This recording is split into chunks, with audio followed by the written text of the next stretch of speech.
Hey people, it's Nana Stokie. This is from Los Angeles Times. LA students must get COVID-19 vaccine when it becomes available for them, Buettner says. Once COVID-19 vaccines are available to children, Los Angeles students will have to be immunized before they can return to campus, Superintendent Austin Buettner said Monday. Buettner, however, did not suggest that campuses remain closed until then. He said the state should set standards for reopening all schools, clearly justifying the directives, and then require campuses to open when the standards are achieved. A COVID-19 vaccine requirement will be no different than students who are vaccinated for measles or mumps, Buettner said in a pre-recorded briefing. He also compared students, staff, and others getting a COVID-19 vaccine to those who are tested for tuberculosis before they come on campus. That's the best way to know to keep all on a campus safe. But a vaccine will not be in the arms of students for some time. The two vaccines that have received emergency use authorization from the Food and Drug Administration so far were tested almost exclusively in adults.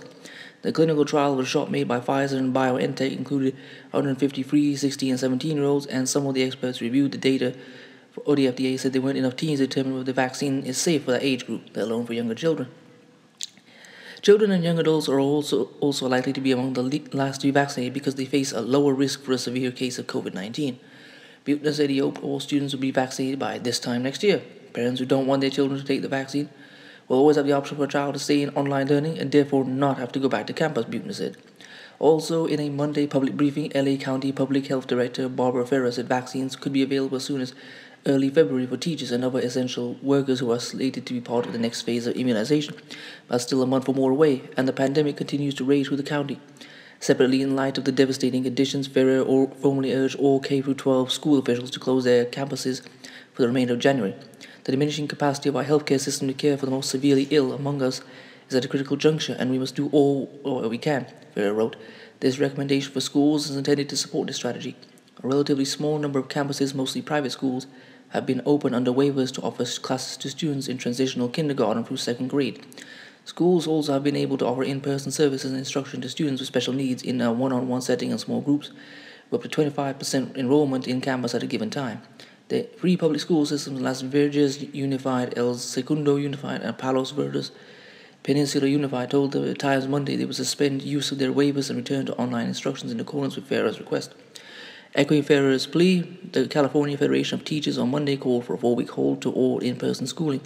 A spokeswoman for the state's other and larger teachers union, the California Teachers Association, said they're taking essentially the same position. LA Unified last week released alarming data from its internal testing program. Nearly 1 in 3 asymptomatic students from some lower-income communities who saw the coronavirus tests at a district-operated site during the week of December 14th turned out to be infected. And I want to remind you, if you follow this channel, the tests don't work. The ones that they were using in Tanzania, which were the official ones, tested both a goat and a fruit and came out positive. At the time of the test, the children reported feeling no effects of COVID-19, as asymptomatic carriers can still spread the virus to others and might later develop symptoms. Though a vaccine will protect teachers, infected children could pass the virus among themselves even if they show no signs of illness. This could take the virus home to vulnerable family members. It's also possible that vaccinated teachers who would be protected might still be able to carry the virus to their households. You can't make this stuff up. Officials are hopeful that the virus transmission on campus will be limited by strong safety measures, including physical distancing, improved air filtration, and wearing face coverings. In their push to reopen closed campuses, California Governor Gavin Newsom and State Board of Education President Linda Darling-Hammond have recently cited research suggesting that strong campus safety protocols can be effective in limiting the spread of the virus. In the short term, however, increasing number of schools are voluntarily delaying reopening plans or closing down in-person services.